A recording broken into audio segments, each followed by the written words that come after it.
My name's Matt Lloyd. Some of you may or may not have come across me in your journey. I will briefly give you an overview of my systems thinking journey because I think it's actually quite important in terms of this. So I started out in systems thinking 1991, Liverpool John Moores University, where I did the business information systems degree. One of my lecturers is sitting here today, so the pressure is feeling like, especially now he is now one of my mentors in Hull, but so thank you, Peter, for putting me under additional pressure today. And interestingly enough, when people talk about the big birth of SCiO earlier, my understanding is SCiO came out of Cybernetics Northwest, which actually was an emergent property of my undergraduate degree, because people like Anne Mulaney, Dennis Adams, Doug Haynes were instrumental in creating what has led to where we are today. Which kind of gives you a background of the sort of people that I was involved with at an undergraduate level. I also took part in Stafford Beer's research as an undergraduate. I only went for the free food and drink. I'm not going to make any suggestions that I went. I left university, didn't want to be involved in systems thinking, didn't want to be involved in systems, so I went off and became a music journalist and a Paralympian, because that seemed like a far more fun thing to do. But I continued using the ideas of systems, as you do, because they become embedded in you. 2017, got diagnosed with multiple sclerosis, so I was born with spina bifida, so if I fall over in about 5 minutes, it's because, well, frankly, my legs don't work. Got diagnosed with multiple sclerosis, and I thought, oh God, my brain could go, because that's one of the potential symptoms. So went off and did the OU STIP degree, because there was no point doing a degree in a subject I didn't really know, because I might just have ended up being crap at the subject. Whereas by doing systems thinking, I knew that I had a background and knew that I could cope with the material, which felt quite important. I then got recruited into doing a PhD at the Centre for Systems Studies in Hull, which is what I'm currently doing, working on research into small medium enterprises. Got dropped into being the chair of the systems thinking SIG at the OR Society, which Ben mentioned earlier. And also, for those of you that are on the apprenticeship, you might have come across me. There's a unofficial, well, it's sort of semi-official systems community that meets once a month for systems students. If you don't know about it, come and talk to me. If you want to get involved in running it, which would be brilliant, because frankly, I've got enough on my plate, and Gemma's got enough on her plate, and Chris has just transferred from Hull to Birmingham, and Jen's in Canada. So if you want to get involved, although it's sort of connected to the CSS, it's not a CSS contained thing. So, and to be fair, most of the people that turn up are the apprenticeships, and it's a very safe space because we don't allow lecturers or the providers to come and look over it. So it's like when they're moaning, going, well, I've been doing this VSM thing, but actually I can't get any buy-in from above to be able to do it. Actually, they don't want to do it, people don't want to talk about it in front of their providers or in front of anyone, because they're just sounding off. But if they sound off and they're misinterpreted, they feel it could be taken wrongly. So that's me. Basically, I don't see myself as a systems thinker. That is somebody else's perception. So I'm going here today to talk about the fundamental concepts of systems thinking, because across my journey, the one thing that has continually got to me is that nobody can tell me or explain to me what systems thinking is. And I have read a lot of the books. I've seen Patrick passing books around, Senge's fifth discipline, and actually none of them agree, and we'll go into that in a minute. Okay, so this is the obligatory ST presentation image. Just for those of you that got a design aesthetics, I put the slides together on a widescreen thing. Mike has not a widescreen computer, so it was all one line at the top and the elephant was, anyway. And we've got this. So you've all seen this image. I mean, is there anybody that hasn't seen this image or a variant on it? Okay, did you know it's also a song? There is a song by, my mind has, as I said earlier, I've got MS, so I get brain fog occasionally. It's a 70s folky type singer, Joni Mitchell possibly, who wrote a song about it. Culturally embedded. You don't have to sing it though, do we, Matt? Actually, I'm going to build that in for next time. I'm going to have it play and then you can all sing it back to me. We all sing a different bit of it. Well, that depends. At the same time. Yeah, well, no, definitely not at the same time. Row, row, row your boat, and it all comes to mind. So, the point of this is, and this isn't new, this isn't my thinking, that different people see different things. Okay, I think we're quite used to that idea. Actually, what we also need to consider is that we're actively involved in this. We're an observer, and we're observing what we're observing. So the reality is we should be observing the observer for it to make true sense. So there should be I should be superposing using virtual reality, a little Matt Lloyd on there. And then you can see me looking at the picture of the elephants. But actually, the thing that always strikes me is that actually it still doesn't tell you a true story. Okay, this is two-dimensional, but even three-dimensional. Because for all we know, around the back of the elephant, it's hollowed out, and there's some like diddy men. I'm from Notty Ash originally, by the way, so little reference to home. Some diddy men inside the elephant, and it's all actually a mechanical elephant. And actually, that is one of the things, the perception of what we perceive. And the perception of what we perceive is an image that we've always considered. I mean, how many of you have ever considered there might be little diddy men or robots or something round the back and in the elephant? I can see shakings of heads, because that's actually part of the thing. And we're not changing by doing that, we're not changing the boundaries, we're not changing anything else. It's the same thing, it's just we're repositioning it. And then we need to reconsider the observer observing that and their reaction to it. Okay, so I put up some quotes which I find useful. So, you can't really see because of the text. The purpose of the system is what it does. I'm pretty certain. Has everybody heard that? POSIWID? It's an OU staple, and I know we've got Martin somewhere in here. He's gone disappeared, Martin Reynolds. However, what people forget is where Stafford Beer was coming from, what his perspectives was. And actually, although it's never stated, it should be stated. It's based on the perception of the observer. So it's not just what the purpose of the system, what it does, because it's actually based on what the person observing the system perceives it to be. And that's an important difference, which is why it says Stafford Beer amended by Matt Lloyd. Because I think Stafford, when he did it, and it's, a big famous systems quote that gets thrown around a lot, just took it for granted that people would think that. And actually, you look through the literature, you look for what you see online, and people are taking it for granted. And that, for me, is thing. And then I've had to put Patrick in because, as we've seen this morning already, we have to mention Patrick. Everybody agrees, and always have, that systems, definitions, and boundaries are chosen, ascribed by observers. I had a look for this. I thought, right. And actually, I can't find that everybody actually agrees. It's like everything with systems thinking.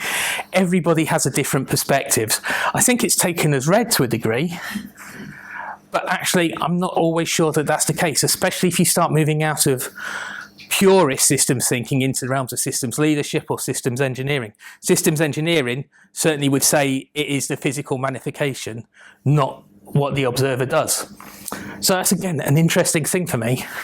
And then ACOF, we can't go away without ACOF. We are an introverted profession. I would always have a debate about whether we're a profession or whether we're people that are looking to have a skill set and that we're transdisciplinary, we should be embedded in every discipline, which is my personal view. We do most of our writing and speaking to each other. Okay? And that actually says a lot, because it says that what we're talking about when we're talking about systems is to other people that know systems. Tony's just been discussing this, the people he was working with for his project, and it's like they didn't know about systems, and he wasn't using systems term, which I applaud. But it says that when we are talking about systems and using systems term, we're talking to each other, and we're talking to people that we think know what we're talking about. And I think that's important. We think they know what they're talking about. Okay, so back off again. Until we communicate to our potential users in the language that they can understand, and this is the important part for me, and we will not understand what we are talking about. Okay, we all have our own ways of looking at the world. We all have our own cultures. We all have our own perspectives. We all have our own influences. That's the important thing. And actually, we might think that we're talking about the same thing and using the same language, but that's not always the case. I know I've certainly sat in meetings in the past where people have used long, important words that sound really useful. I haven't really got a clue what it means, so I've made a guess at what they mean. And actually, that means I'm interpreting what they're saying through my own lenses. That doesn't mean I'm actually understanding what they're saying or what they're meaning. What I'm doing is I'm taking what they're saying and adding my own interpretation, partly because I maybe don't even know the language, partly because how they use the language culturally is different to how I would use the language. You know, I despite the fact I sound posh, I come from Liverpool, Notty Ash. I have a very, very culturally different idea of the world than people that grew up and lived in London. And I'll use different terms and different sayings for the same things. And sometimes that can cause confusion, because what somebody says down south might have an opposite almost or unrelated version to up north. And those are things we need to consider, I think, when we're doing systems thinking, especially when we're looking to introduce people to it. Because what we perceive and what they perceive, two different things. There's a study I'll talk about shortly. And actually, one of the things that study found out was that when people talk about systems in terms of systems thinking or social systems, the thing that comes into people's head automatically is computer systems, because that culturally now is what systems mean. We have a different use of the language. We have a different idea because we've actually embedded within something else. But if you're talking to somebody that hasn't got that background, you say systems and it's straight away. And interestingly enough, when I did my undergraduate degree at John Moores, actually it was supposed to be about systems, but it was embedded partly within the computer studies course. It was a separate degree, thankfully. But actually the first year was common with computer systems. As a common thing, we learned soft systems methodology, we lost VSM, and we learned something, SSADM, I want to call it. Yeah. And that was to give us a common language. But actually it was a common language for them to be able to design computer systems, and for us to go and design business systems, but to go, oh, but how does that work in a computer literate world? Well, that's how I interpreted it anyway. I mean, I'm sure if you ask Peter later, he can tell you that I'm completely wrong and I wasted a whole 4 years at John Moores. Okay, so, lighten it up a bit. What is chemistry? I love chemistry. It is one of the defining sciences. We all know about chemistry, I think. And we all do chemistry every day. We might not think of ourselves as chemists. We might not even think that we're doing chemistry, but we do chemistry every day. So chemistry is the study of matter, analysing structures, properties and behaviour to see what happens when there is interaction within boundaries. Okay, that is an amalgamation brought together by looking at all the various definitions on the internet. Now, I'm not going to suggest it's the best definition, I'm not going to suggest it's the most accurate, but it gives you a flavour of what chemistry is and how chemistry can be described. So we then ask, what is systems thinking, which is the big question. I keep asking myself this. So systems thinking is the study of systems, analysing their structure, properties and behaviour to see what happens when they interact within boundaries. It's not very different, is it? So chemistry, systems thinking, you know, where's it lie? Where's the difference? You know, and you know, hidden by I'll move it just so we can, just so Martin can make sure that I gave him his correct credit. Thank you, Martin. I'm sure that most people have seen these diagrams all the time. You know, we've got the one on the left, which basically describes all the various inputs and flavours and how we came to develop systems approaches. And then we can look at the different systems type, where we've got the hard systems, the soft systems, and the critical systems. And there's a list, I think, off the top of my head, there's 16 in that list. And that's useful to remember that that's what Martin and Sue, wasn't it? Sue Holbrook. Yeah. Defined, and it wasn't supposed to be an exhaustive list. I don't want anybody to, or unless Martin tells me otherwise, it's supposed to be just a flavour. Okay. Quick question. Yes. The word organisation doesn't appear there. And I find that quite interesting. I have to think about what we mean by structure and organisation. Organisation is a verb. Do you, in your perspective, do you see organisation as being part of structure? No, it would. You could apply a structure to define an organisation, but within systems, I'm very much of the belief that a system isn't something rigid. I come from a very soft end of systems.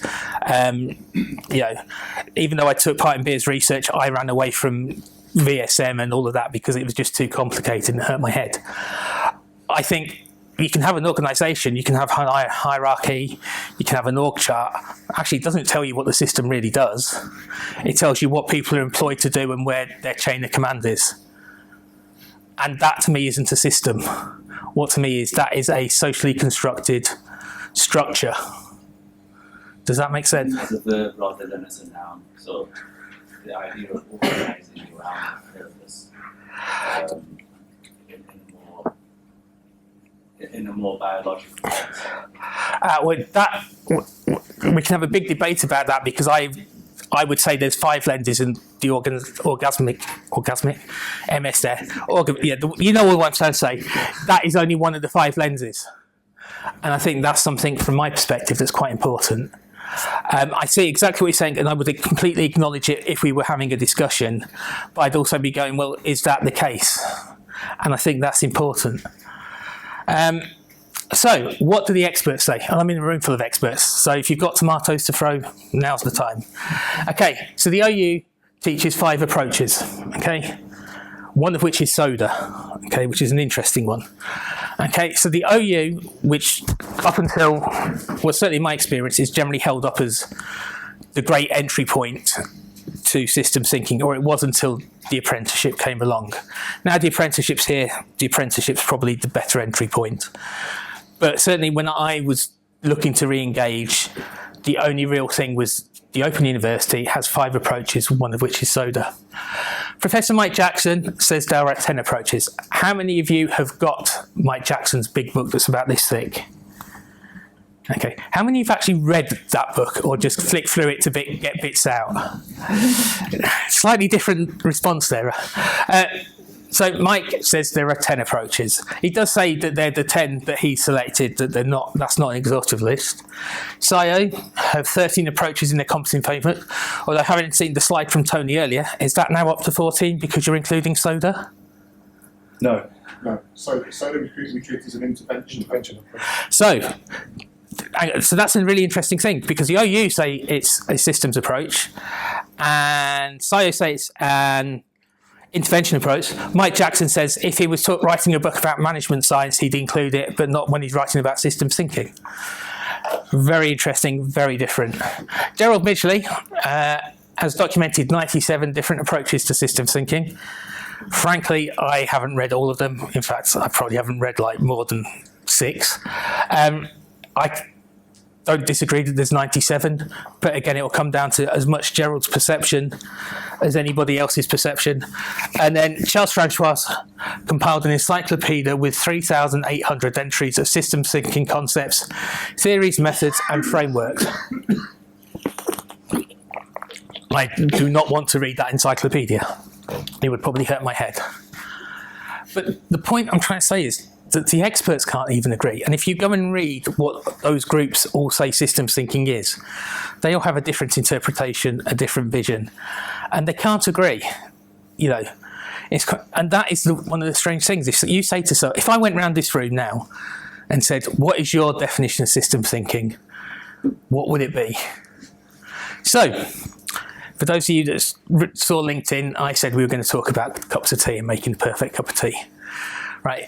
The reason being, most people drink tea. I'm not going to say everybody drinks tea, because that's not true. But most people drink tea, but most people can relate to a cup of tea. So within cups of tea, everybody has their tea their own different way. I personally like mine around number 6. I like mine with a bit more milk in. But I don't think that that's a problem. Some people have it black, like my wife. Some people basically like it hot milk with the tea bag sort of across the top of it. Okay? But people still call it tea. You know, I'm having a cup of tea, even though even just there's 9 different variants. Okay, so in order for a beverage to be classified as tea, it must come from the leaves of the Camellia sinensis tree. Okay, and then just to make it as confusing as systems thinking, not everything called tea is tea. For instance, chamomile tea isn't actually a tea. It's just called chamomile tea. Somebody's referring to this beverage as tea, But according to the definition, wherever this definition has been come from, and that's always a useful thing to think about, is, you know, it's not a tea, but I'm going into a cafe and somebody's ordering a chamomile tea. And then let's get into it. Milk and sugar, you know. People will have milk and sugar in their tea, or they have a slice of lemon. And then if you get into the whole milk question, do you have oat milk? Do you have soy milk?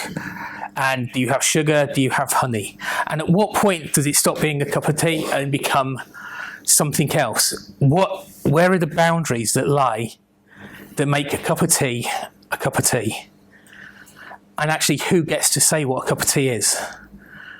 You know, this is for me one of the big questions: is what is a cup of tea, and how does everybody like it? You know, it's one of those things that we all discuss. You know, it's that standard. I'm in shock. I have a cup of tea and I'll put sugar in. Well, if I'm having a cup of tea and I've put sugar in, is it still a cup of tea? But is it there really then becomes a liquid that is there for some other purpose than being a cup of tea, because you're having it to deal with shock, and it's actually something medicinal to deal with shock. You know, any of you have ever read The Hitchhiker's Guide to the Galaxy will know making a cup of tea is a major plot point within it, because basically the computer can't make what Arthur Dent considers to be a cup of tea. Okay, so everybody has their own version of what systems thinking is. This is what I call the elevator pitch. So I have a habit of saying to people, what's your elevator pitch for systems thinking? If you're in an elevator with somebody for 30 seconds and you would need to try and tell them what systems thinking is, how would you describe it? Now, I will be the first to say this comes from a very systems dynamics perspective. It was the first one I ever wrote. As my colleague Gemma pointed out to me, I've been using version 0.1 forever. And I went, that's because I just can't agree with myself what version 0.2 is. So this isn't perfect, but it is just a workable definition for me within what I do. Okay, and I think if I go around the room, everybody could criticise that, and I would hope that everybody could criticise it, and they would have their own version. And it is important to note that everybody has their elevator pitch, and it can vary due to the situation. So if I'm talking to somebody that comes from an academic background, I might treat it very, very differently to somebody that came from a sporting background. And if I was talking to a chemist, I might treat it very differently to somebody that was a sociologist. Because actually, I'm then going to try and find terms of reference and a common language, as we discussed earlier. So, on my journey, I have, for my own sins, come up with this concept of the FMT circle. It stands for Fundamentals, Methodologies, and Tools. So for me, and this is for me, you know, I'm not trying to tell you that I know everything, because I certainly don't, especially according to my wife. The fundamentals are what drives systems thinking. Okay, so those are the basic building blocks. So when we're talking about what is systems thinking, and we're talking about things like emergence, interconnections, boundaries, perceptions, they are the fundamentals. And the reason it's blue is because, to use analogy, it's water. It's the one thing that you need to live. We all need water to live. So in order for systems thinking to exist, you need fundamentals. Now, my current journey is trying to work out what are the more common fundamentals. I can't give you a definition of what they are, and I think it would be impossible to do. You then have the methodologies, which for me are the smallest part of it. I'm not saying that means they're not important, because actually they're very important. But actually the methodologies are where you take the fundamentals and you build a theoretical framework to use them within. Okay, so fundamentals is about, we know we've got crayons and we can draw pictures.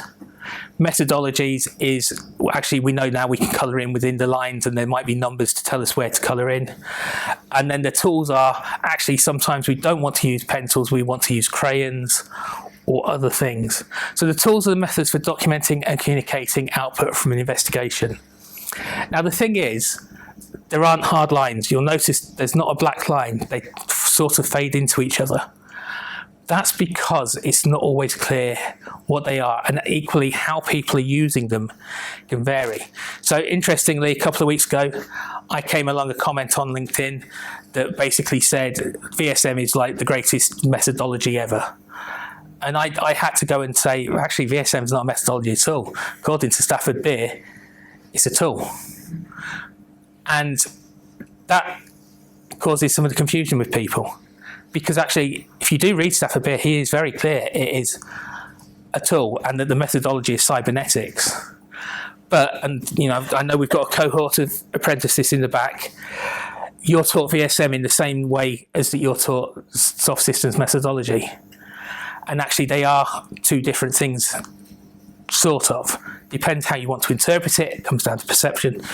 But if you go back to the original texts, the original text says VSM is a tool and that the methodology is cybernetics.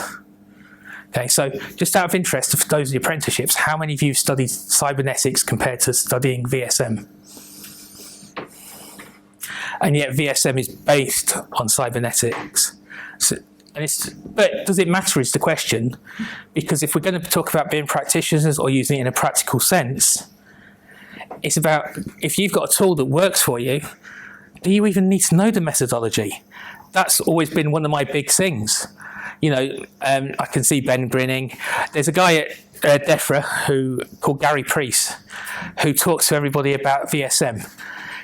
If you showed Gary Priest VSM compared to a Stafford Beer VSM, they are totally different. The basic fundamental concepts are there, but they are very, very different. But Gary Priest uses it in a way that a non-trained practitioner or a not untrained person could use and understand. Whereas, you know, I spent years running away from attenuators and variety and all of that good stuff. Okay, so it's fundamental to my research is all about looking at ways we can make systems thinking more accessible to the general public, to Joe Blogs. Because actually, I believe after 30 years of running away from systems thinking and realizing that I did systems thinking all the time, that systems thinking has a lot to offer everybody in most things that they do. But the reality is, and we'll go on to that now, the reality is. So, Chris, what are the fundamentals? Okay, so here's a list, 3 different sources coming up with what I interpret from what they have written is their idea of what I would classify as the fundamentals. Okay, there's some stuff on there that I go, whoa, you've got things like perception, which to me is one of the big ones. It's not listed there. Now, I would say 2 of those 3 probably come from a far more systems dynamics influence background and tradition than maybe the one in the middle, which I would imagine comes more from VSN cybernetics. And I'm sure that there is different things from different people. If you went and looked at something produced by Mike Jackson, it would be different. I'm sure if I went and did a keyword search on Martin's work, it would be very different. And the point is, just going and getting 3 different sources that are similarly aligned, you get different things. Some of them are the same, but you'll also notice they're using different languages and different ways of putting the same idea across. You know, that is actually different, you know. So on the one hand, you've got feedback loops, then you've got dynamics and loops, and then you've got identifying feedback. You know, they're all talking about the same ideas and same concepts, but they're using different language in a different way. Now, if you're going to talk to somebody that's never come across these ideas before, that you want to say, look, I can give you something that's going to help you make decisions, which is what fundamentally systems thinking is reputedly about, based on a number of books, and I'm not saying that's everybody's view, then it makes it difficult trying to make systems thinking accessible. You know, the apprenticeships, I looked back to you. How many of you struggled with the sort of language and terms when you first entered it? Yeah, I can see hands up, nods. And did you find that different texts refer to the same things in different way, and trying to work out what that meant and align it within your mental models caused you problems? I've spent 35 years. I still haven't got a clue. Okay. But could systems thinking actually be natural? There is some research out there. And certainly if you go and ask people, the man on the street, and this comes from a paper called The Person on the Street, some people consider systems thinking to be common sense or a gut reaction. And so this one paper I'm taking this from, it's possible that some individuals consider this a gut level decision making process. Okay, so what this does is they went and asked people, do you understand social systems and use of systems thinking? These aren't people from a background within the area. These are people on the street, as personal street. So some people would say they actually completely understand the concepts. Some people say they understand much of it. Some say they understand enough. Actually, something like 37.5% said either they understand little or no understanding. Actually, what that's saying is, actually, the majority of people perceive themselves to know about systems thinking or the ideas and the concepts of systems thinking. And if you actually read the paper, it says that when you first asked them the question, they were like, well, I'm not sure. Then when you start explaining the ideas, going, well, of course I know that. Oh, yes, that's obvious. Well, I do that all the time. So part of the issue is that people actually do stuff and they already have perception. And actually, that is actually a barrier, because if you're trying to sell systems thinking to somebody and say, commit to doing a 3-year apprenticeship or a 3-year degree, and somebody says, what's it about? And you say, oh, well, it'll tell you about how things are interconnected and thinking about the big picture. And you go, I already do that. What do I need to go and, I could be down the pub rather than doing that. And therein lies some of it. So I'm going through my own research. Again, you can see where the widescreen view has cut me down. So I apologise. And actually, I have come up with 16 questions. I'm not going to get into a debate here about them, because it's not about the content of the questions. The questions aren't saying, do you know about systems thinking or do you know about emergence? They are using language to explain the concepts and ideas. And actually, I'm not trying to understand if people actually do it, because it's down to them, it's their perception, and that's the important thing for me, it's their perception. Because if I go into a room full of 18-year-olds that are there to study art and design, they're going to have a different idea in scaling, although they might still think they know about the ideas, than if I went and asked all of the people in this room now, who would go, you might think would all go 5, but actually they'll go, no, in consideration, I actually don't think. And you might find that the people in this room actually think lower than people, because they know what's involved. But what's interesting, so what I did is I've done a questionnaire that's gone out to over 100 people, got 100 responses. There is obviously going to be bias in that. I'm not going to, because if it's come through me, even if it's come from a friend of a friend of a friend, they might have some inkling or some idea of, there's just no way to get rid of that unless, I don't know, not that I can think of. I've then gone and done some interventions. I've done some practice work. And actually before the interventions, which haven't been, I'm going to do systems thinking on you, it'll be something like, you've got a problem because you're not making enough money off your community strategy. But I've asked the same questionnaire questions, but asked it in person to go through them and give people the chance. And actually the variance, when you ask it online and you're going through, and then when you sit down with somebody and discuss it, it's virtually the same. There's one question that's got a 19.19 difference. It's a Likert scale, so it's 0 to 5, 1 to 5. And the next stage of it is I'm going to sit down with a number of individuals that have businesses and ask them the same question. So that I'm comparing basically people that have randomly answered the questionnaire, people that have been involved in an intervention, and people that I'm sitting down and giving them the opportunity in the same way I do with the interventions, but without an expectation of an intervention where they may have prepared for it. Because I'm trying to understand, is it genuinely that people have an idea of these concepts, or is it that they come across these concepts? Because if I go and say, do you know about systems thinking? 9 times out of 10, if it's like written in a questionnaire or something like that, everyone's going to go, oh, do you know, Google, what is systems thinking? Because nobody wants to look like a bit of a Burke and go, do you know what, I don't know anything about it. And, you know, people can be very good at picking up and inferring things from questionnaires and conversations. And that can be quite interesting, because then it comes back to what we were discussing at the beginning. What they interpret it might not be how you interpret it, and actually you could be talking at cross purposes. Okay, so why are the fundamentals important? Why am I spending my entire waking life when I'm not running my own business or running around ice rinks, which is what I spend most of my time doing. Why are they important? Well, they're important because how can we convince people of their value or the value of systems thinking if they already think they are systems thinking?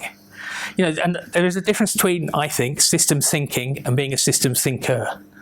You know, a systems thinker is somebody that actually would probably be able to use methodologies and formal things. But people doing systems thinking, if you want to convince people that they need to develop from using fundamentals into using a methodology, actually, if they already perceive they're doing something, why are they going to commit time, money and effort and energy? You know, Tony was giving his talk earlier and I was sitting there going, all of that sounds wonderful, but how many of the people involved actually want you to come and do this and have got the inclination to actually do it? Because I study small medium enterprises as part of my degree, PhD, and actually the biggest barrier for most people is time. They haven't got the time to do it because actually they might be chasing invoices or they might be dealing with staff not turning up. And those things all complicate it. So if you think you're doing systems thinking already, what is there? How are we going to convince people that actually to move on to the next stage unless we understand what systems thinking is and can explain how we can emerge into something better? And we need to make it clear that systems thinking is more than just methodologies and tools. It's built on the thing. You know, it's interesting within Hull, and you know, I am doing a PhD at Hull. There is a very strong focus on people need to know the methodologies. Okay, really strong. The OU is not too dissimilar, and most educational courses. My understanding of what I've seen the apprenticeship is you need to know the methodologies, but actually you don't. If you're going to use VSM, that's a tool, so you don't need the methodology there. But equally, actually, people can use tools really well. One of the best systems thinkers I know is the guy that owns the largest ice rink brand in Europe. He is forever scribbling rich pictures and using them to inform his work. He hasn't got a clue they're called rich pictures. He hasn't got a clue they come from methodologies. What he has got a clue is that he has a tool that enables him to understand the problem and translate it into other ways of solving things and looking at things. So sometimes you just need the fundamentals, sometimes you just need the tools. And the methodologies, they're really, really good, but do people, unless they're really trying to look in depth or do something very formal, actually need them? You know, one of the things I look at is if you think about, I don't know how many people have got children, but we've all been kids and we've all met kids. Fundamentals is when your kids are learning to talk. And actually, after day 2 of them going, dada, mama, and whatever, you get very bored with the concept of them talking. You know, if as a 2-year-old they came up and said the word, you know, supercalifragilistic, you'd probably be a bit impressed. But you're not going to be phoning up grandma and granddad going, you know, oh, it's day 10 and they're still talking, because you're just like, do you know what? Still talking. So that for me is, and then tools. You know, kid being able to fix their bike, they get a puncture. They know how to use the basic tools to get on the bike.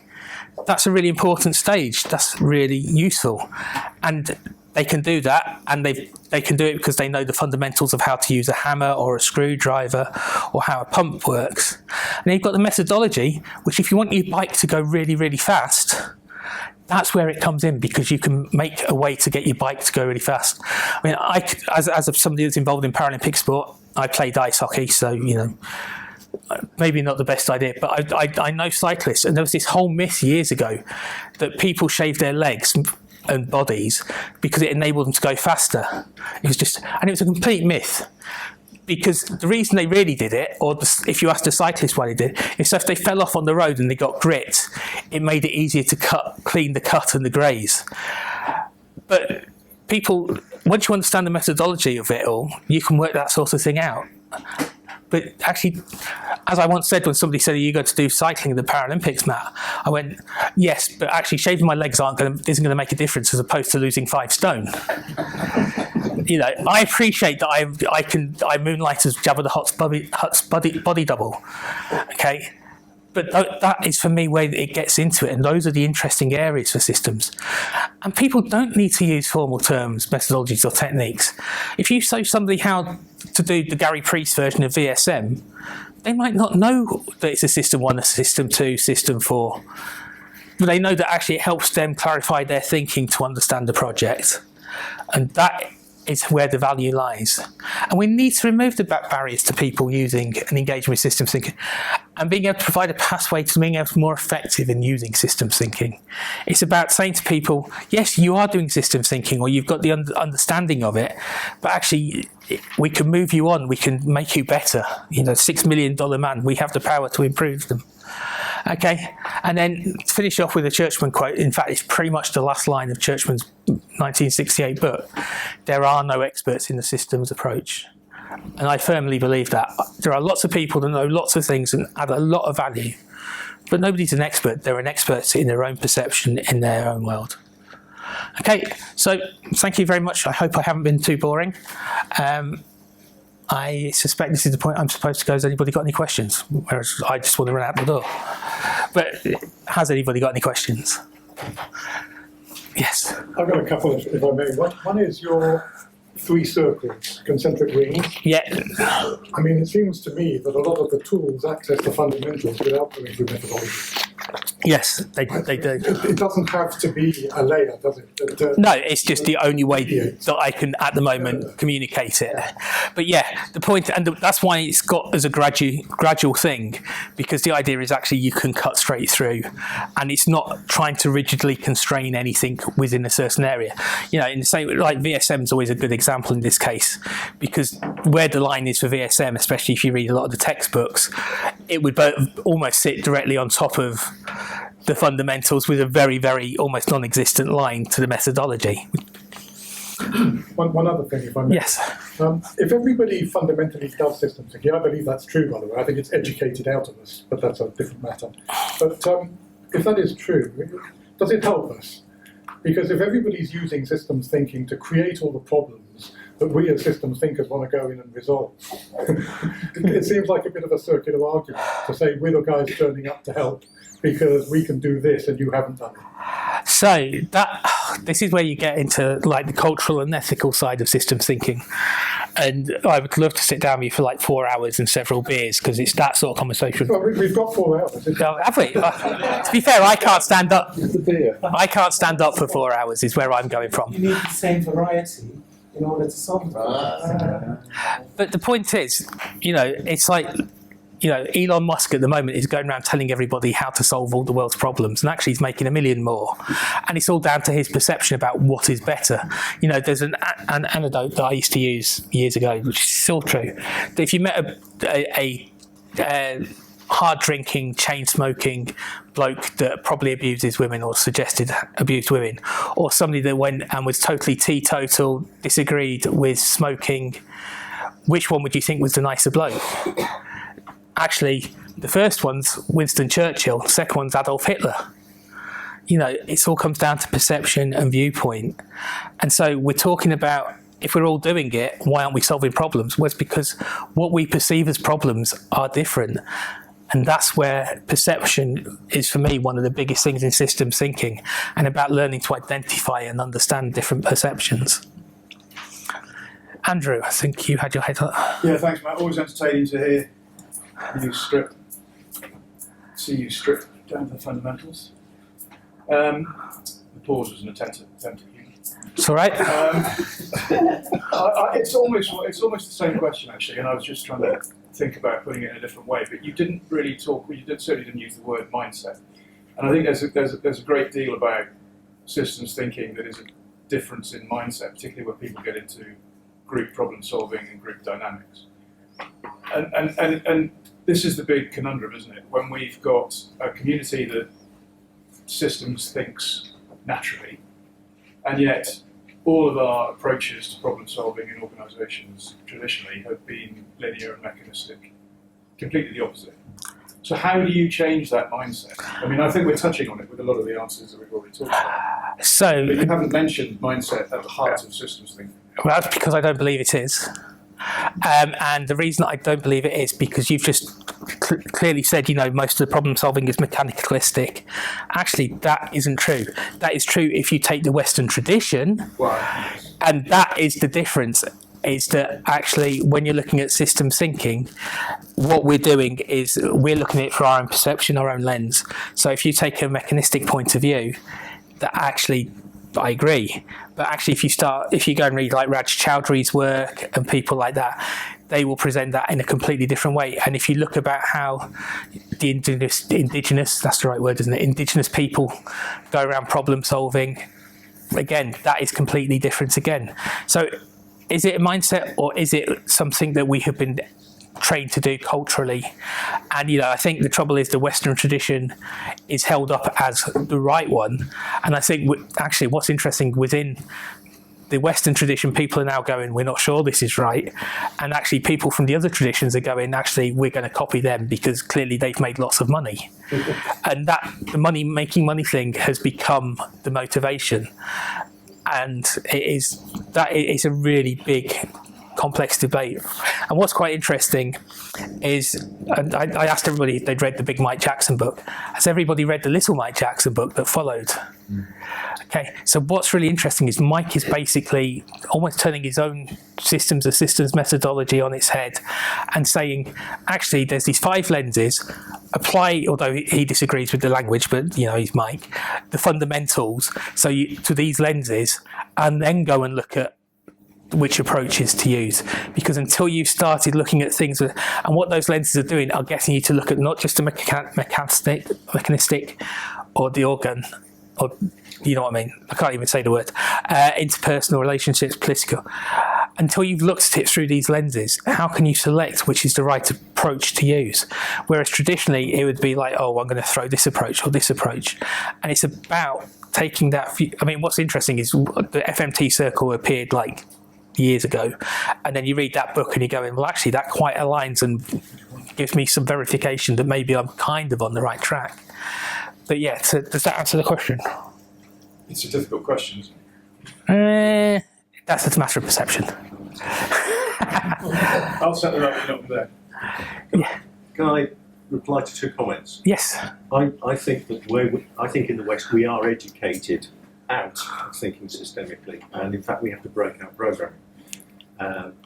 Many years ago, I had a friend who was taking Go lessons from a Go master, and he was taught that thinking strategically and looking at the big picture, which was the Oriental way of looking at it, was with any Western player, because the Western player was always looking at the small player. But I had a little revelation earlier on today. I think systemically because of my education, but it's not the way I was educated, it was the subject I was educated in. I'm a life scientist by education, biochemist eventually. And of course the thing is that if you learn about biology and biochemistry and so on, it's all about interconnected systems. If I'd gone to do engineering, I think it would be different. Patrick's been waving his hands and he can't see everybody else's hands, so I'll get him out of the way. That's what I do with all of that. No, I think you were next. It wasn't a question really, it was just a couple of observations. So one is your FMT thing. That is the structure of the competency framework, so that's how it was constructed. Have you been nicking my work? Oh, brilliant. Can I have a credit, please? Slightly predates it, mate, but there you go. Well, if you're going back to like 2012, then does it? That's not new. That's just documented. Anyway, the other thing, just a reflection on the OU experience. I remember, where's Martin? Yeah. So I think it's from Ray. He reckoned that of the students they'd had going through, roughly a third, it's sort of instinctive, and it's just there's tools for doing this. This is how I think. A third was sort of hard slog, and a third just never got it at all. So I think in terms of your survey results, I thought it was quite interesting from that. So what's quite interesting? I mean, it's a bit. So what's quite interesting is obviously I did the OU degree, and Ray Ison made me go literally blind. Tell this story all the time, literally, because his book that was a core text that you had to do one of the modules on and one of the assignments on this. It was written in a way that made it very difficult for somebody from a traditional point of view to access. And it actually caused me to have a multiple sclerosis relapse, and I had to then suspend my studies because because when I relapse, I literally go blind. And it caused me to go blind because I found it so hard to access his material. I'm not saying that's a good or bad thing. I'm not saying it's Ray's fault or not. It could be as much my fault as anybody. But actually, if it was causing me problems and to go blind, then, you know, out of these thirds, how many of those people actually were able to access and understand the work? And would it have been different if they'd have done, that was module T811, if they'd have done T812, which is initially the first one I did, which goes through Martin's work initially and Sue's, would it have come up with a different answer? Not saying they would. I think it was overall of the, you know, across the systems course. I don't think it was particular to his, but, you know, there you go. There, then there, if that's okay. Ben. Yeah, just a real quick one. I've got a lot of sympathy with the idea of this natural or personal preference point. And but my colleague here, I think I came across systems thinking whilst I was wandering around in the Pyrenees, and I'm a geologist. And there was just something going on in the back of my head at that point that I've not been able to kind of scratch the itch until I discovered systems thinking. That's the thing that's been bothering me for these past 20 odd years. The thing is, how do I apply that in a professional sense? I need some sort of codification. More importantly, I need some sort of legitimacy. And this is a conversation that yourself and I had at Hull all those years ago, is that people would, I got accused of being too young to be a systems thinker. I thought, I'll take that every day. Bring it on. Recently. Yeah, literally 2 years ago. It's amazing. And but what is it then? What is it there? It's about legitimacy. And the legitimacy of speaking the language, being able to enter the room, and the codification of, well, I've learned this thing from Patrick or from whoever that gives me that legitimacy to do it. How I actually do that in practice then, all sorts of things go on in practice, because of course I'm not only observing the system as you've described, but I'm also perceiving that system through my own understanding, and I'm mashing things up into my own delivery and my own practice there. Some of which don't actually end up being like any of the methodologies in particular, they're just the thing that I do in that instance. And then what I'm trying to do is generate a conversation in the room. That's ultimately what I'm trying to do. And that comes down to what is systems thinking for. I get the legitimacy thing, and I think we all go on that journey. We're probably all here today because we want legitimacy. Yeah. Actually, does legitimacy make any difference? Now, that depends on the environment you're in and how you perceive yourself. You know, some people need to be told that they can do it.